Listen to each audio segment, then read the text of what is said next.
Good morning and welcome to the Atomic Fridge Radio Show. I'm Toby Borman. Joining me as always are my hosts, Joe. And hi, I'm Andrew. And our guest today is Professor Jim Wild. I'll give Jim a chance to introduce himself. Hi guys, yeah, it's great to be here. Jim Wild from the Department of Physics. So thank you very much for joining us. I'm going to pass to one of my co-hosts. I don't know who wants to take the lead. Right. Joe does. So we're gonna start off the way we always start off on this show. What do you do at the university? Very good question. I'm sure some of my family would love to know that as well. So I'm the Professor of Space Physics in the Physics Department. So I wear quite a few different hats in physics. You can probably imagine I do a lot of research, so most people get into being academics because they're really interested in research. And my title, my chair, my professorial, Professor of Space Physics, tells you kind of the things I'm interested in. So as well as research, and I lead a research group in the department, the Space and Planetary Physics group. But I'm also carry out various other roles, and there's all their sort of admin stuff that academics do. So I'm also the deputy head of department in the physics department, but probably more importantly in terms of what the students get to see is I'm the director of teaching. So I'm the guy who's in charge or ultimately responsible for all the teaching that goes on to our 400 something undergraduate students in the physics department. Quite a lot on your plate then. So probably a good place to start when we talk about physics is what actually originally got you into the field you're now into? Okay, that's a really good question. So I'm a bit of a space nerd. I love everything space, and so we often think that getting young people, getting kids interested in science, often there's two things that get them really excited. There's dinosaurs and space, and I was on the space in the space side of that discussion. And certainly when I was a little kid, everything was pretty spacey. So I'd build Lego, and it would be Lego spaceships. I'd build model spacecraft, and then actually, looking back on it, when I was little, my dad was really interested in photography, and something my dad did from way back when, as early as I can remember, he would put slides together. So this might need some translating. Slide projectors, so actual bits of film that you put in a projector and project an image of. So like we're talking analog PowerPoint. Yes, this is analog. We're talking about analog PowerPoint. I like that. So my dad's thing was he would go around do like analog PowerPoint, if you like, do these presentations, set to music because he was really interested in photography, and he'd go around sort of there was a live band there, by the way. So he'd sort of go around the Women's Institute or the photography clubs or whatever, and he'd take all his equipment, and there'd be music. There'd be a reel-to-reel cassette recorder. So go and look at what that is on Google, with music, and the images would be timed to it. And one of the ones he did was about space. So we had slides of the Apollo mission going to the moon, and so I guess we're talking about the late 1970s when I was sort of 3, 4, 5 years old. I'm giving away how old I am now. And I used to go with him, and I just thought these space images were amazing. And quite often I'd say, Dad, can you set it up at home? And we'd watch it. So I was really into space. I just loved space. And then going through school, doing GCSEs and A levels, it clicked with me that a lot of space research was quite linked to physics, and physics and astronomy are quite closely related branches of science.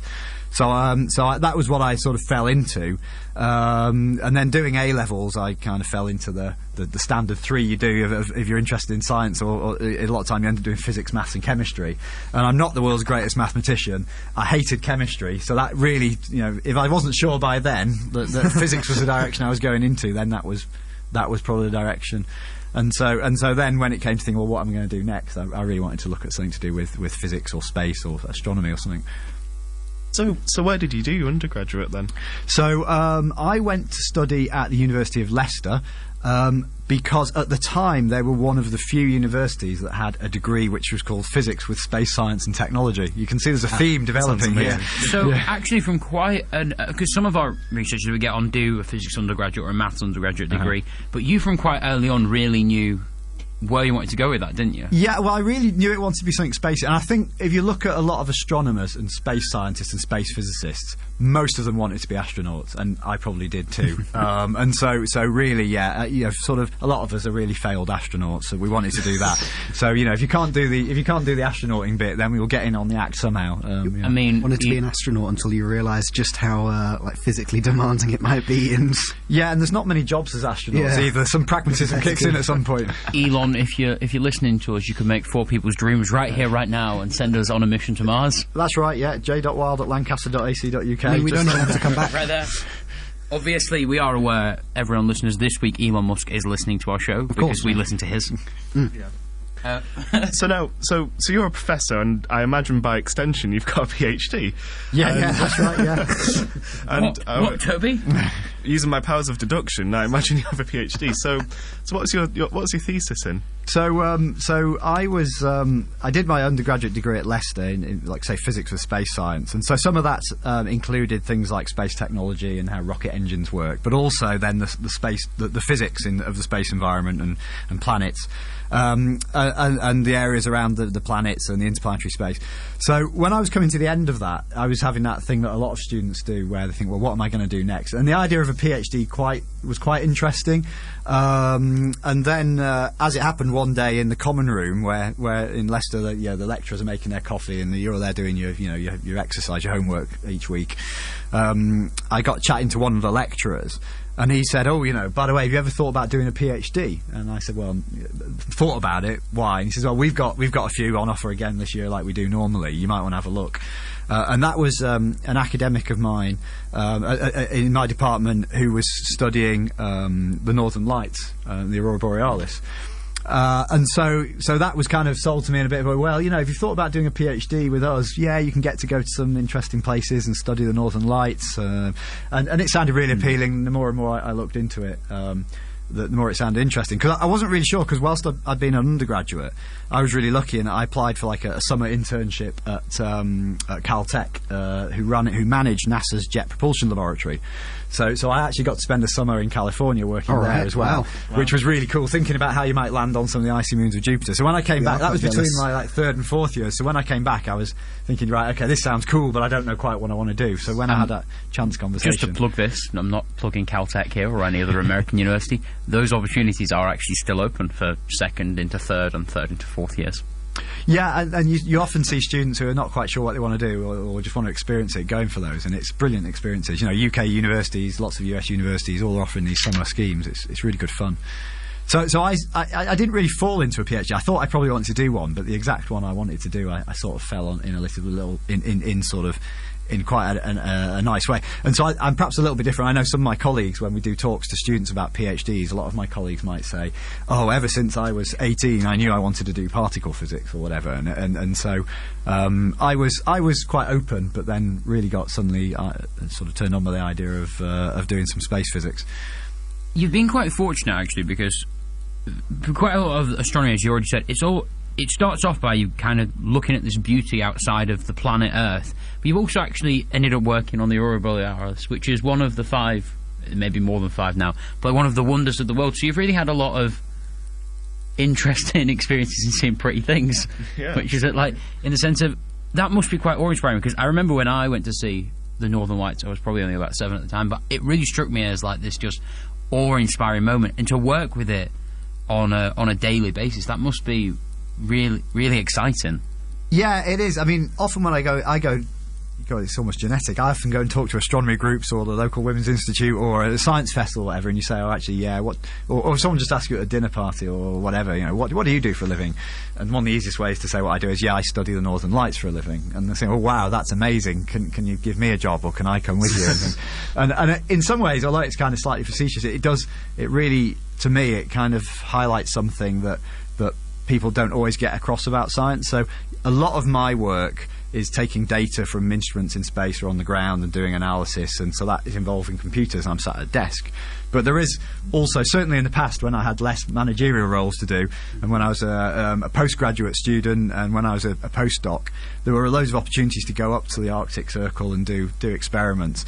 And so some of those places you might have to go to your site that you're making measurements at, on a snowmobile, and you might have to have a rifle because there are polar bears. And so so it isn't all computers or melting ice in a bucket in the laboratory. There is quite a bit of an adventure aspect to it. I'm starting to learn to not cross Jim Wilde at this point.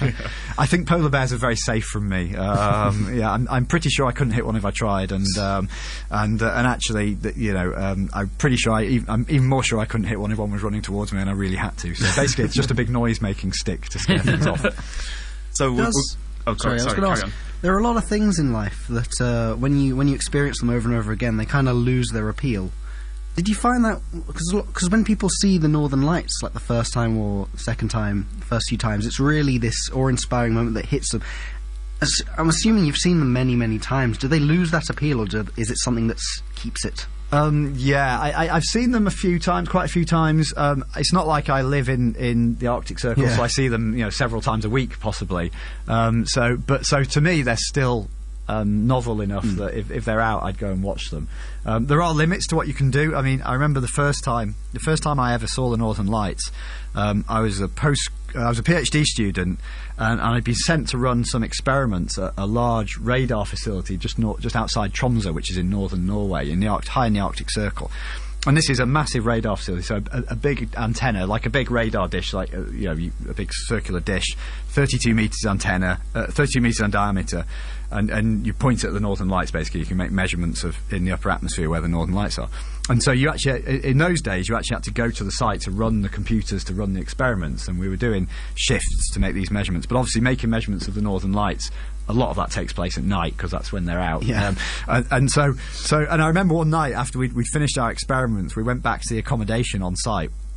And we had a crate of beers that we'd been and bought at the off licence in town, and we'd done our experiment. So you pop the TV on and watch sort of, I don't know, the A-Team dubbed in Norwegian, and you crack your beer open, and then someone just happened to look out a window, and there was a sudden shout from someone saying, "Oh, they're out! They're out! They're out! They're out!" And we all just pulled on as many clothes as we could and piled outside. And I remember it was a particularly cold winter in Norway, so it was about -30 outside. Gosh. And so you had sort of 3 pairs of jeans on and all your clothes and your coats on, and you went outside with your beer. And I remember going out there with a bottle of beer in my hand and watching the Northern Lights and going to take a swig, and nothing came out because in the 2 or 3 minutes I'd been watching Northern Lights, my beer had frozen in the bottle. And, so it kind of sticks in your mind for various reasons of being something pretty special. Wow.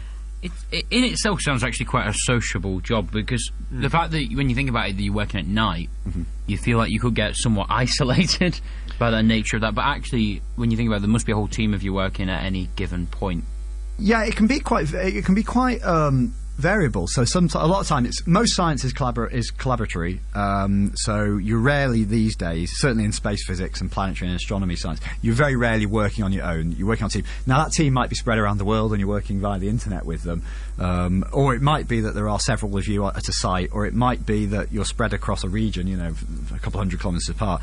But yeah, it can be very sociable. But what it also means is that you kind of have to be sociable. So if you're stuck in a radar control room with someone all night, and you're 50 miles from the nearest town, and you've got to share accommodation with them as well, then you've kind of got to get on, really, and be. Sometimes you have to be very professional about it, because sometimes you end up working with people you wouldn't normally choose to work with. And in fact, we find this actually with students when we're teaching now, when we're doing group work and things. Sometimes students will come and say, "Oh, this isn't fair. I would never have worked with Fred if I had the choice."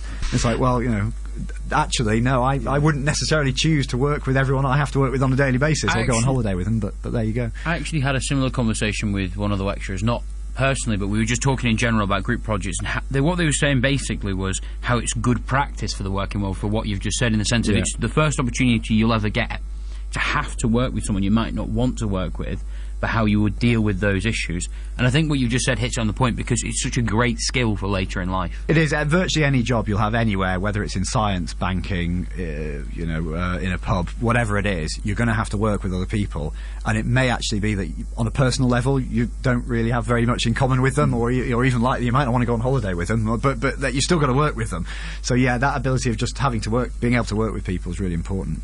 So, on your research page, not only does it mention the Aurora Borealis, it also mentions things like space weather and Martian atmosphere. Is sort of, you research those areas? Yeah, so they're all kind of linked. So if you kind of step back a bit, so what I do is basically look at how the sun affects the Earth, planets in general, but mainly I focused on the Earth during my career.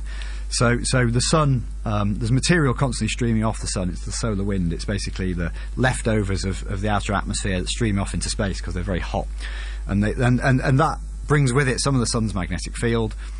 And when that arrives at the Earth has its own magnetic field and its own atmosphere, and the two interact, and that's what creates the Northern Lights, for example. So it's basically particles from the space environment raining down into the upper atmosphere and cause the gas in the upper atmosphere to glow. So it's just like a fluorescent lamp or a neon lamp, exactly the same physics, but happening completely naturally in the upper atmosphere. Now, that makes it sound like it's a done deal and we understand it all. On a sort of a broad level, we do, but actually, on some of the finer points that are really fundamental to how it all works, we still have a lot of questions which we don't understand. So another one of those party questions you sometimes get is, well, gosh, that's all very nice, but why is someone paying your wages to look at the Northern Lights? What use is that to anyone?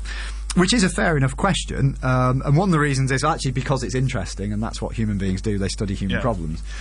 But then, when you mention space weather, that starts to get to be why we should care about this. So space weather is a term that has been coined in the last few decades to describe how all those processes can have an impact on human life, society and technology. So things like the Northern Lights have been around. So you can look back and there are legends from thousands of years ago about the Northern Lights, that these are people living on the edge of the Arctic Circle, probably nomadic lifestyles with reindeer herds, looking up in the night sky, seeing the Northern Lights, lots of folklore about what they're looking at, mainly involving spirits, the afterlife, that kind of thing. So there's nothing new about the Northern Lights and the space environment, really. What has changed, though, is the way that society has built itself around technologies which are sensitive to some of those things. So a great example, one of the obvious examples, is space technology. So we rely upon satellite technology enormously. I mean, it really is. It's quite scary when you sit down and think how many times before this moment. So what we're about, we're just after 11 o'clock in the morning on a weekday. How many times today your life has already relied upon satellite communications is absolutely incredible. I mean, apart from you might have a satellite dish bolted to the side of your house, bringing your satellite TV in. Even if you haven't, all the terrestrial broadcasters are using satellite technology. All of the military are using it for defence. Security services are using it. The emergency services are using it. People are using it to study crops, disasters, fish populations. Everything. Satellite technology is ubiquitous in everything we do, and the satellites are actually somewhat vulnerable to changes in the space environment. And so those same energetic particles that cause the atmosphere to glow and create those beautiful lights of the Northern Lights, they basically can damage satellites. So we have to be a bit careful that we understand the risk. And what we've done is we've built our society such that we're reliant upon all these things. But now, so we've actually increased our risk to some of the space weather hazards, changes in the space environment. And I mean, satellites are the obvious one, but there's lots of other interesting ones. Our power grid, for example, is vulnerable to space weather. Pipelines, railways, radio communications, astronaut safety. Even if you're flying on an aircraft communications and aircraft radiation doses that you get when you just fly on a flight, all depend a bit on space weather. And so nowadays, if you really want to, if you really want to think about this, if you go, for example, and look at the UK Government Cabinet Office, they have a risk register of civil emergencies, and that's got all the stuff in there, things like pandemic flus and very cold winters, hot summers, industrial disputes, civil unrest, and all that. And actually, extreme space weather is in there, so the government has it in its risk register that this is a thing we should probably worry about. So the answer to the why on earth do you do all this stuff is, they are pretty lights in the night sky, but there is a slightly darker side that we're becoming more aware of now.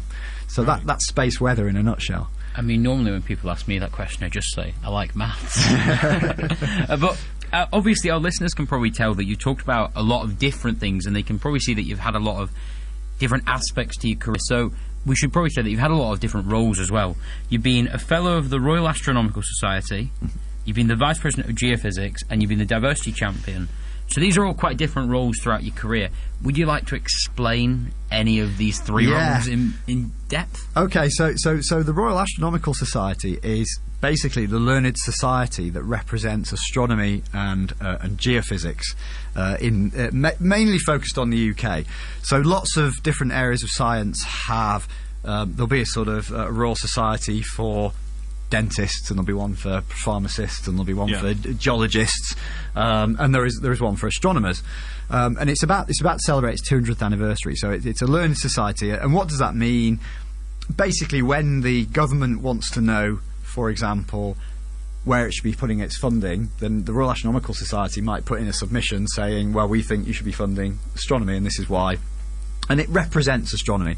And so I'm a fellow of the Royal Astronomical Society, and have been actually since I was a PhD student. But yeah, and a few years ago, I stood for and was elected to be one of the vice presidents.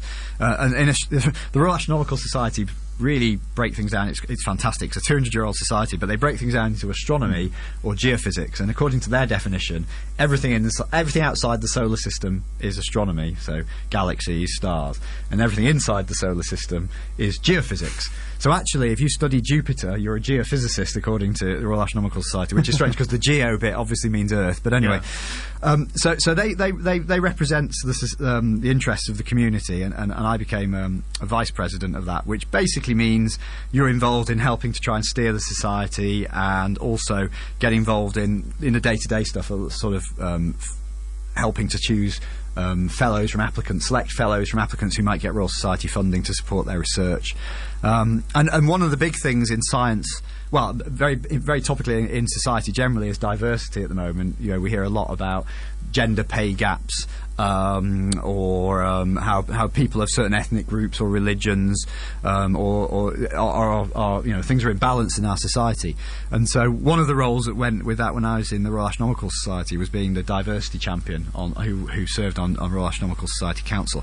And so I'm quite pleased to say that in astronomy, the gender gap between men and women, as in just the numbers that are out there, is much better than it is in physics in general. In physics in general, just to give you an idea, about 1 in 5 physics students doing A-levels is female. So only 1/5. And I'm very pleased to say at Lancaster, actually, when we take our incoming students, actually about 1 in 4 of our incoming students are female. So actually we're kind of ahead of the curve. We think we're doing lots of things right, but frankly, if you think having 1 in 4 students doing physics in a university department being female is a cause for huge celebration, then I think that probably tells you something, that there's some problem somewhere. Now, actually, if you compare regular physics, there are fewer women doing regular physics than there are doing astronomy, which is an interesting thing.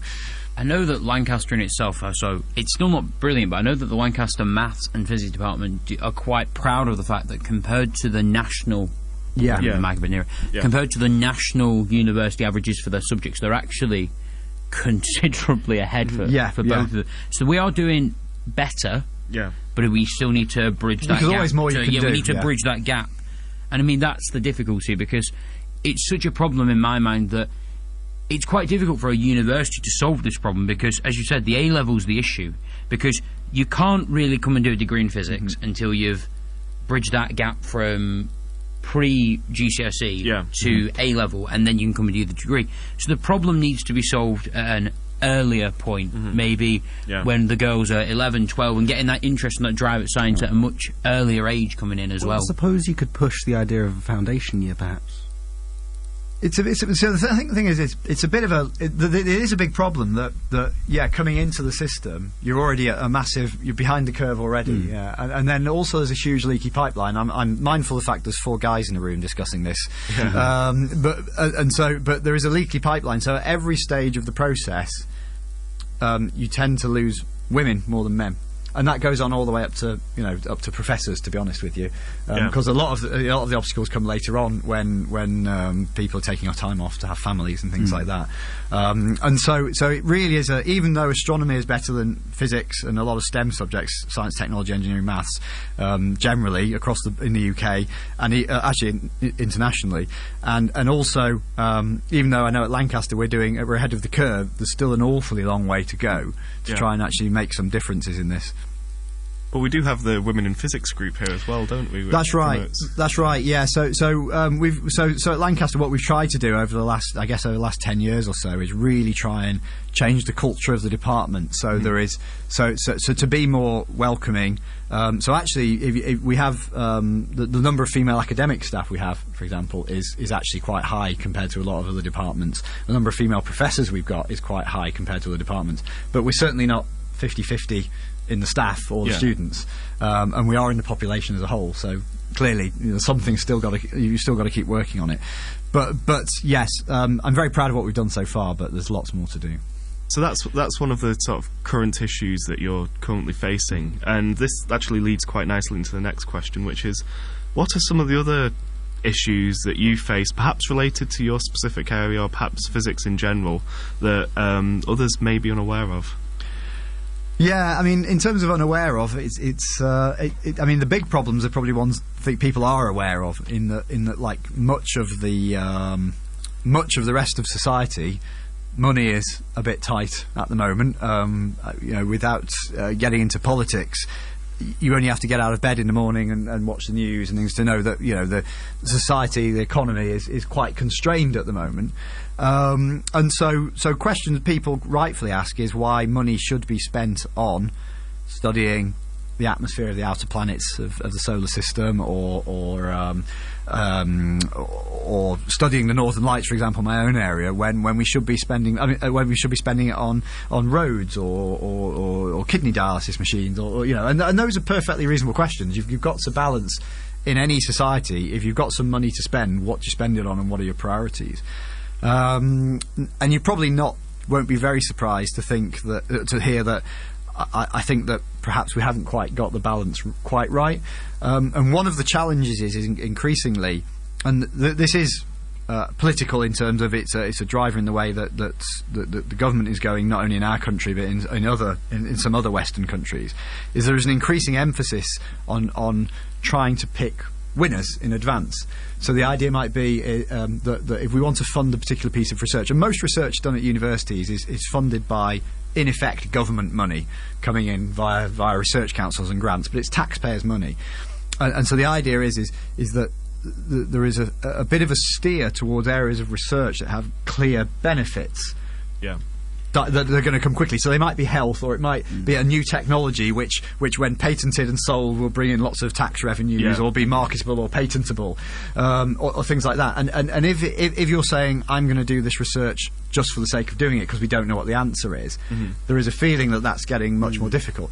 Now, and that's reasonable, but the flip side is that a lot of things we rely upon for everyday life have come about because of someone just saying, I'd like to know the answer to this. I actually think this has come up in a couple of previous shows as well, one with Sean Joe and one with Kostas, where we've talked about things like blue sky research, where originally they've never meant to be anything in themselves. It's just, I'm doing this maths or I'm doing this physics for the interest of doing it, and then they've gone on to become massive things. I think we were talking about the internet was one of them. And Tim Berners-Lee's, obviously that's a good example. And Costas mentioned things like general relativity, and the actual sort of commercial use of that wasn't really a thing until sort of GPS and what have you. One of my favourite examples of that, and it's quite an easy one for everyone to understand, would be X-rays. Yeah.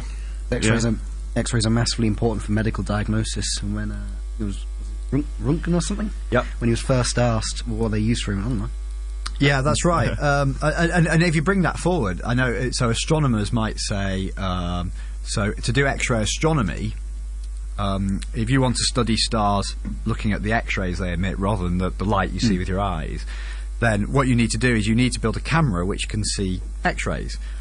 Well, of course, these cameras, in reality, they're on satellites above the Earth's orbit, because the Earth's atmosphere absorbs X-rays, which is good for us all because they're not very good for you. So this is why life's evolved on Earth. But if you want to take pictures using X-ray light, you have to put your camera above the atmosphere, which would otherwise absorb them. So you put an X-ray telescope in space. The other thing is then how do you get your picture back? So obviously posting back films is not going to happen from space. You need a digital camera. You just drop them from space. You just drop them in a little parcel on a parachute. Well, so you need a digital camera. So what you're then saying is you've got to build a device which will be sensitive to X-rays. Well, of course, one of the things about X-rays is they go through things really easily. That's why they're useful in hospitals. Okay, so you've got to build a camera which will actually absorb the X-ray and detect it. And so lots of the early X-ray detectors, these were basically the early CCDs, the charge couple devices, which, if you put your hand in your pocket, every phone in the land has got a CCD, it's a digital camera. Every digital camera has got them in. So things like X-ray imaging and medical imaging, and then some of those have then gone off into security imaging, and you think about terahertz scanners at airports that measure, are you carrying a bomb or something to try and get on a plane? Yeah. Those things came out of scientists going, I really want to take a picture of this star on the other side of the universe in X-ray light. Yeah. But I'm pretty sure when they did that, it didn't say on their application, oh, and by the way, in 25 years' time, everyone will be walking around with a phone in their pocket that uses this. Now, so it's very difficult to pick those winners very far in advance, and that's the challenge, really, for government and scientists to try and... Maybe the way around this, then, is for future research, let's just lie and say it's going to do amazing things like this research is going to be flying cars, it's going to solve all the problems, because you can't predict that far in advance, so we'll just... Blue sky research could do anything. Flying cars. I don't remember who said it, but someone said that, I think it was... Scientists in America are very good at swindling the government. Swindling the government, saying, "Yeah, it'll do this. It'll do that." They know the right words to put. This is it. Yeah. So what you've got to do now is you've actually got to make the VO kit place. You've got to demonstrate how you're going to go from where you end up, what the direction you're going to move in to make it have some what they call impact. And it's pretty difficult. So some areas, if you're studying, pharmacology and or clean energy. It's very much easier to do that. And you could argue, well, that's where the government should spend its money, because that's the stuff we really need answers to quickly, and we need to solve the problem. But then there is also cuts off that bit of it that just says, well, we don't know what serendipitously is going to bubble up out of this research that could be really useful. I think there's been some economics. I don't understand economics. I'm a simple physicist.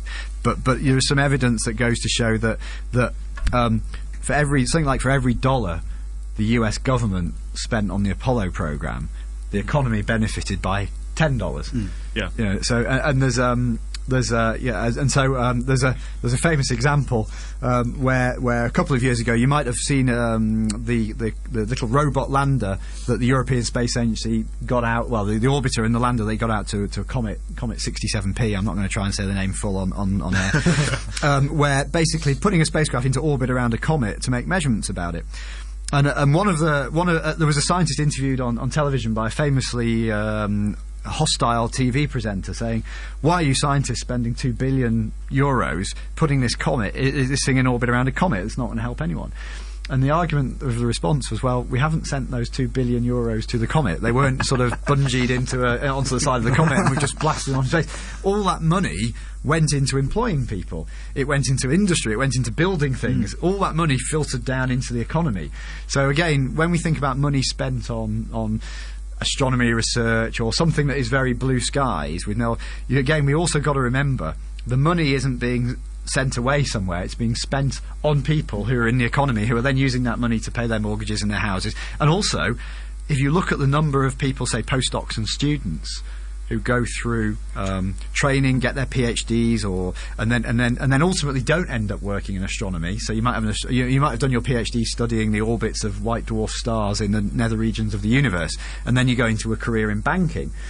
Well, actually, the point of that is that you've given that person a lot of skills which they can then take and use somewhere else. So actually the system is set up so there's never going to be enough jobs around for everyone who's got a PhD to be a university academic. In fact, the stated objective is for people not to be that.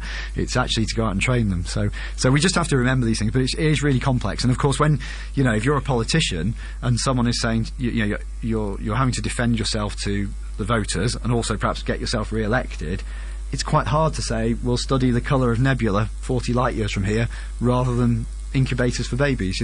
So there's lots of politics wrapped into science.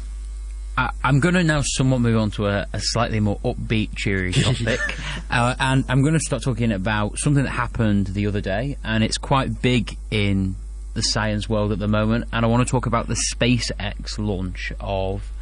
Hand over to Tony. No one saw that coming. The Falcon Heavy, carrying the Tesla on the inside. Well, Elon Musk's Tesla, the CEO, and inside the Tesla was Starman, the dummy fitted with their new spacesuit. Yeah, and while that was going, it was playing David Bowie's Space Oddity. No, Life on Mars. Life on Mars. It was playing. Was it? Okay, could be playing that. I thought it was playing They're both Space great Oddity. tracks. Let's just not. I thought it was playing Space Oddity. Okay, I've read one article going Space Oddity. We had another going Life on Mars. We will check that. We'll meet halfway and see Starman. Yeah. Starman. We'll go Starman. Ziggy Stardust. But in seriousness, the other thing that was great about it is there was a copy of Douglas Adams' The Hitchhiker's Guide to a Galaxy. Yes. And a towel in the glove box, as well as "Don't Panic" engraved on the side of the car. Yeah. So, to any science nerd like the four of us in here, this was a somewhat exciting moment. Absolutely, yeah. I mean, if you think about...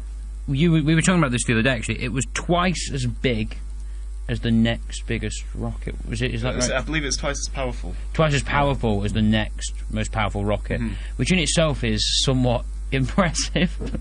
Yeah. And they only spent $500 million on it, which is actually, for a rocket, it may sound like a lot of money, but when you compare this to some of the spent on the Apollo, the Voyager missions, this is nothing in comparison for what they've done. And the reason it was so cheap, and I only found this out recently, is because the two side boosters were actually repurposed Falcon 9s. So the two side boosters that we saw on the Falcon Heavy were actually Falcon 9s that had gone up and landed. So gone up to space and landed, and I just it's really exciting, I think. No, it is. I mean, it is. I mean, unless you're a space nerd, then one rocket launch looks much the same as the next, especially on TV, because you don't get a scale of the size of the thing. But this thing, you know, it's enormous. I think it's like 80 meters tall. Yeah. You know, and it's okay. So it's not quite as big as the Saturn V rockets that sent astronauts to the moon. But it's big. It's, you know, it's about 2/3 of the size of that, or maybe 3/4 of the size of that. So Right. it's enormous, and its ability to lift stuff. I mean, you know, unless you're completely au fait with the physics of it, I mean, to be getting yourself into orbit, you know, a bullet fired upward from a gun won't go into orbit. It's not going fast enough. You have to be going faster than a speeding bullet to get into just into Earth orbit. Superman. That's why Superman came. So you need a lot of grunt. You need a lot of power and a lot of thrust to give you the acceleration.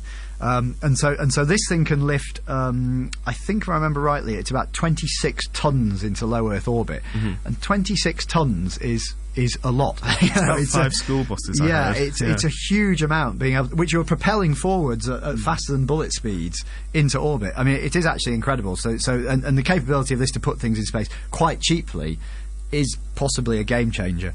I mean, we have had it in the past. Things like the space shuttle was thought it was going to be a cheap route to space because it was reusable, and it turned out not to be. It's certainly, and so remains to be seen just how cheap it's going to be. But if it, you know, they seem to have the technology pretty much cracked, the reusable elements of it. So we'll see. I mean, it could be really exciting to just get it. Just, I mean, to give you a clue, I mean, the number you just mentioned, it was like 500 million. $500 million US dollars. Yeah, and I think they think the costs are going to come down to something. The launch costs are going to come down to about. They think it's going to about 100 million a launch, if I remember right. Now, so that sounds like a lot of money, but actually is not that much. If you think about the value of the 26-ton payload on top, would probably be more than that on its own. You know, if we actually think about the fact that the car on top is worth about £80,000, just the car that they just have sent into space for no reason, that's actually it brings some clarity to the fact that. Yeah. If we think about Apollo missions and Saturn missions, they spent billions of US dollars. There have been missions before which have cost $1.2 billion. And when we think that we could do it for $100 million, 12 launches for the price of one, that is... And another thing I'd like to mention is, because I heard this a bit from a few people, who shall remain unnamed, is that they're sort of going, well, why send a car? What a waste, you know, what's that useful for? But I think one of the things I'd like to point out is it was either that or a concrete block, because this was a test flight. You have an interesting story. You've basically, you want to put some ballast on the top to make sure it works. So you either put sandbags or a block of concrete or something on top. And so obviously Elon Musk is famously savvy with media, and so he decided to put his car on top of it and fire that into space, which is interesting. I mean, it certainly got the media attention it wanted. But normally, it's normal practice to put something on top of a test launch. And so before we came on air, I was just discussing with the guys here a little bit. So that I remember when I was coming into the final year of my undergraduate degree. So this is about 96, something like that. There was a big European Space Agency mission called Cluster coming up, and Cluster had 4 satellites that were all identical, and they were going to orbit the Earth in formation to study things like basically the radiation belts and the northern lights and space weather type stuff. And so now launches are expensive, and as we've discussed already, taxpayers' money to pay for research is quite thin on the ground, so things are usually done as cheap as possible. And at the time, the new heavy launch rocket from Ariane Space, which is a European launch manufacturer, was the Ariane 5, and Ariane offered the European Space Agency, who had built the satellite, a free launch, because they had the same problem. They either fill it with ballast or they put something realistic on it. So offered by free launch, then the satellite, the European Space Agency said, right, you can take our 4 satellites and put those on your rocket and we'll get a free launch.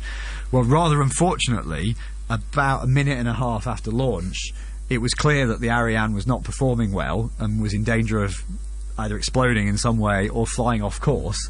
You don't want rockets flying faster than bullets flying off course. There's all sorts of people around the world that get very upset about that. So, I wonder why. Yeah, I wonder why. Just unreasonable, for isn't it? obvious reasons. Yeah. So at that point they had to detonate the range safety devices, which basically means they self-destructed the rocket. So 90 seconds after launch, 4 European Space Agency spacecraft that thought were getting a free launch, with hundreds of scientists who'd spent much of their careers coming to this culminatory point of seeing it launched, watched it incinerated over the swamps of French Guiana and then rain down. And that's pretty heartbreaking. I mean, you could spend 20 or 30 of your years of your career as a scientist working to the point where you've got this mission idea, you've got it proposed, you've got it funded, you've got it built, you've got it tested. You have it there and it goes bang in front of your eyes. And so these launches can go wrong in quite spectacular ways. I was reading an article actually about Elon Musk, and it's not to do with what you just said, Jim. Sorry to move on, but he said in one of his articles that he wants to die on Mars.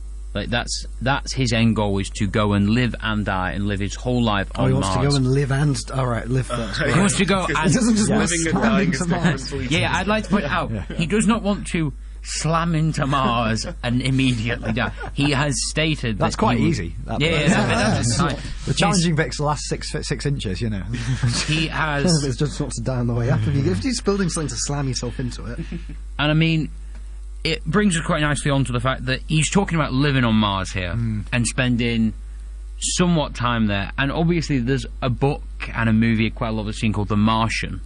Now, in this movie, Matt Damon is a botanist and nicely lives on Mars for quite a while. And I'm going to hand over to you now, Jim, to talk about how realistic and how probable could this be. And I think you've seen the movie or read the book. Yeah, I've seen the movie. How correct scientifically was this, and what would you do differently? Wow. Okay. I think you'd survive. Yeah. Well, yeah. I'm not sure I'd survive on. He had a pretty miserable diet, didn't he, as well? I mean, I watched the film. I remember watching the film, and it is pretty realistic. I mean, all these films that claim to be super scientifically based, at some point they always have to bend the rules of science, because simply otherwise it might be quite a dull film. Yeah. For dramatic effect. But it was pretty realistic. Yeah, I mean, my problem is I'm a physicist, and when I was at school, I was just utterly uninterested in any biology or anything like that. And at the time I was doing it, you could drop biology at 14, and so I didn't do anything after that, which I now regret, because actually now as I've got a bit older, and my wife is a biochemist by training, and so I wish I knew more about it, actually. So I think if I went tomorrow and had this happen to me, I'd struggle, because I'd be fine on the physicsy bit, but then the biology of how to make things work and plant and create fertilizer and things, I'd probably be. I'm a shocking gardener. So maybe we could let you take your wife with you as well, then. So you've got some biology, chemistry, and physics. That'd be an interesting conversation. I've got some good news and some bad news. The good news is we're going on holiday. To an exotic place. The thing, I was talking to a geographer about this actually, and the thing that kind of they said the problem with the movie was, and I was really upset by this, because they said the science after he's abandoned is there's not much wrong with that. Mm-hmm. The problem is the storm in itself. The storm is a problem. Because on Mars, what you may not know is the storms they can go really fast. The wind can be really fast. However, it actually doesn't pick up to be more than 20-30 miles per hour because of the atmosphere of Mars. So really, there would never be enough power in a storm to knock over a rocket.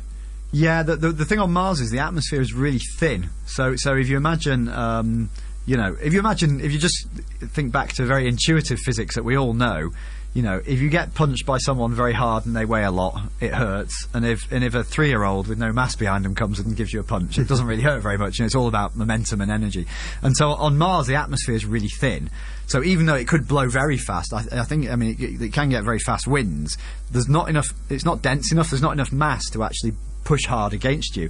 So even in really fast winds, you wouldn't experience much more than a little breeze, really. So you could wander around, and this idea that it's going to pick up things and throw them across the surface of Mars is probably not going to happen. So obviously, to make the movie have some dramatic start, they had to think, well, how are we going to do this? and it works brilliantly. But in reality, yeah, that bit's a bit on shonky ground in terms of the physics. But yeah, so therefore, perhaps I should change my answer. Perhaps I say, well, I wouldn't get into the same situation as Matt Damon because I wouldn't just be stand there in the wind. Yeah. So let's come from a slightly different angle then. What we're going to say is we put you on Elon Musk's rocket, and we've dropped you on Mars with some oxygen, a parachute, I don't know, and some potatoes. Yeah, you got your potatoes. Yeah. So you have the same setup Matt Damon would have, but we've used your rocket on entry. Your rocket has hit the ground quite hard. Well, you don't quite have the same setup as Matt Damon, because part of the idea behind The Martian was that they set up where you'd live beforehand on Mars. Yeah, because they sent crew ahead. They'd send it beforehand. They'd essentially build an environment, and then they'd send the mission there. Okay, fine, Joe. If you were to get on like the SpaceX, go, I'm going to go to Mars. I will re-ask my question then, Joe. So that set up. Elon Musk has built a team of robots. This team of robots have built Jim a setup, a home, a utopia. Are the robots still there? When Jim's rocket has landed, it has caused an electromagnetic pulse which has destroyed all the robots, but none of the other equipment necessary to survive at first. How Jim is now This is not going to contrived at all, is it? how to survive. It landed on the robots. Yeah.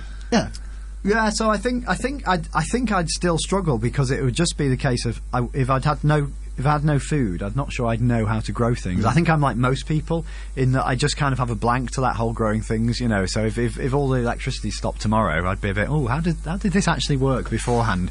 But that said, I've been lucky enough in life to meet a few astronauts and have a talk to them, and they are.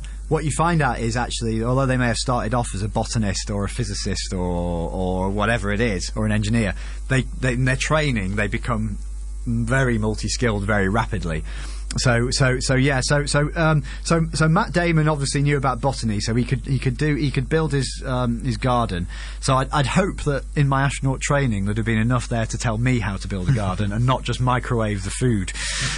So perhaps my first thing would be to get the microwave working again, so I could survive. I think in the film as well, he converted hydrazine rocket fuel into water, if I remember rightly, to get a water supply. Yeah. So again, I'm not a chemist, but I do know a bit about rocket engineering, and what I know is hydrazine is just horrible. It is a good rocket fuel, but it's a good rocket fuel because it's hugely volatile. It's hugely volatile. Last thing you want as a rocket fuel is it won't start, it won't burn. So what you do is you send it out with chemicals that burn very easily. But then there are inherent design and safety problems with that, and it's also corrosive and toxic. So it's nasty stuff. And I think had he tried to make water out of that, I think he would have created either undrinkable water, because it would have had enough toxic stuff, or in the process would have poisoned himself if he hadn't blown himself up. However, so perhaps what I might do differently is my limited bit of geology that I know. Again, I'm not a geologist. This is why science is collaborative. You need to get the experts talking to each other. But the regolith, so the surface of Mars, the sandy surface, actually contains quite a lot of probably there's quite a lot of the building blocks you need to make water and other materials in the regolith, and there could well be ice underneath the surface. So I think perhaps what I'd do differently would be try and make the water in a way that wasn't going to poison me or blow me up. I think I'd try and get the water out of the ground. Like you try and dig. Yeah. Seems logical. Well, that's quite a logical thing. Actually, it's a logical thing to do on Earth as well, isn't it? If you don't have water in a place where you can't find water, generally downwards. You dig down. Is the best way to go. But just to touch on something you said, because you talked about astronauts now. I am a sucker for television, and there was a TV show recently, and he can already tell by Jim's laugh that he knows what I'm going to talk about. And it was these like normal scientists and pilots and just normal people going through astronaut training. And that was the first time I'd actually seen how difficult some parts of astronaut training were. And you said you just talked about it, so I'm going to hand over to you to talk about maybe what stage of astronaut training you think you'd personally struggle with. Oh, okay, that's a good one. So the winner of that programme was an academic like me, Susie Imber from University of Leicester, my former university. I know Susie quite well. We go back a bit. So yeah, she did really well to win that programme. And what it goes to show you is really that there are so many aspects to it. It's not just knowing about space. It's the physical side. It's being able to do things. And I think what I'd struggle with, I think the physical side I could do. I'm reasonably fit. I think it's going to be I think I'm untested would be some of the stuff where you've got to do two things at once. You know, so you're having to do. I seem to remember on that show the test they did. They had to keep stepping up and down onto a step, you know, like an exercise step, whilst doing a mathematical operation in their head and trying to retain long lists of numbers. And it's those more that sort of mental acuity tests that are pretty tricky and hard to train for. I remember this actually happening because what you had to do was the number was read to you forward. So imagine it was 1, 2, 3, 4, 5, and you had to read back the number 5, 4, 3, 2, 1 while you're doing the steps.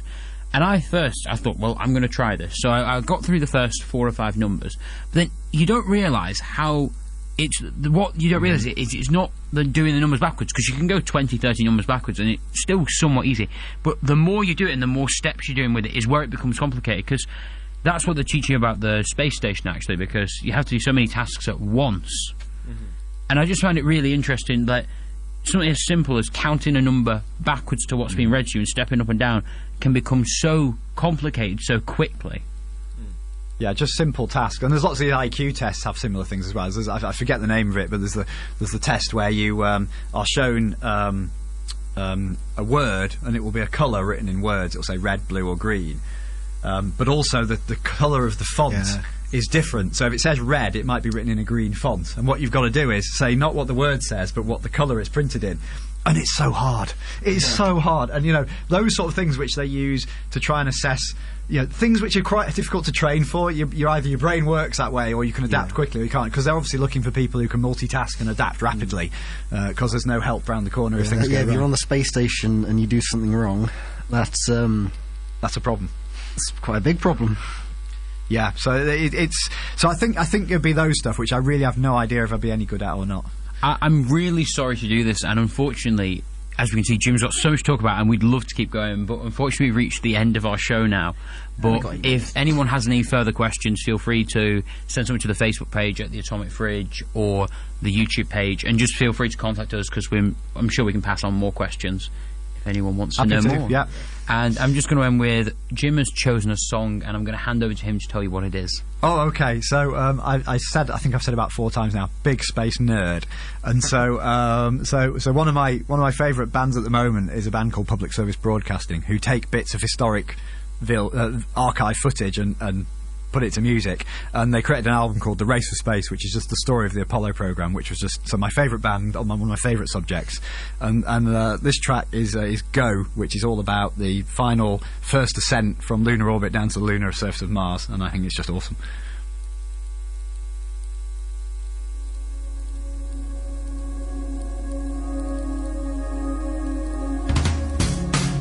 This is Apollo Control at 102 hours into the flight of Apollo 11. It's grown quite quiet here in Mission Control. A few moments ago, Flight Director Gene Kranz requested that everyone sit down, get prepared for events that are coming. And he closed with the remark, "Good luck to all of you."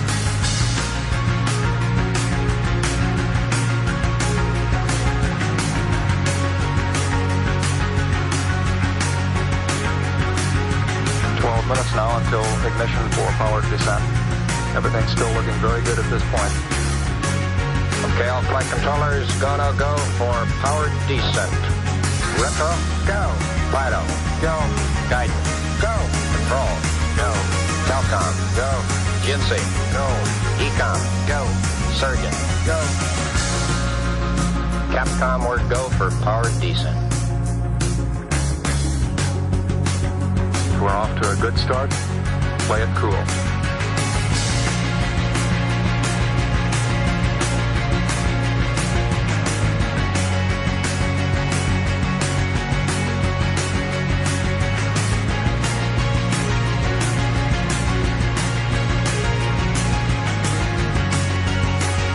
Okay, all flight controllers, I'm going around the horn. Okay, retro, go. Fido, go. Guidance, go. Control, go. Telcom, go. Jinsei, go. Ecom, go. Surgeon, go. Retro, go. Fido, go. Guidance, go. Control, go. Telcom, go. Jinsei, go. Ecom, go. Surgeon, go. Capcom, we're go for landing. Okay, everybody, let's hang tight and look for landing radar. 25 feet, down a half. Level 2 alarm. 60 seconds. We're going that flight. We're going that alarm. 30 feet, down 2.5. If it does 3 or so, will we go? 30 seconds. What was it? 1201. 1201. Roger, 1201 alarm. 1201 alarm. Same time, we'll go, flight. Okay, we're go. We've had shutdown. Listen, Tranquility Base here. The Eagle has landed.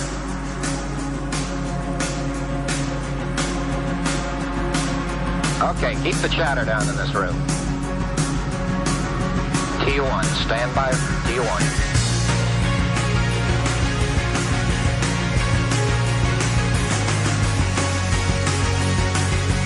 Stay no, stay off, flight controllers.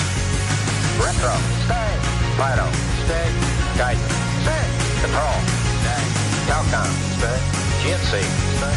Ecom, stay. Surgeon, stay. Retro, go. Fido, go. Guidance, go. Control, go. Telcom, go. GNC, go. Ecom, go. Surgeon, go. Retro, go. Fido, go. Guidance, go. Control, go. Retro, go. Fido, go. Guidance, go. Control, go. Go, go, go, go.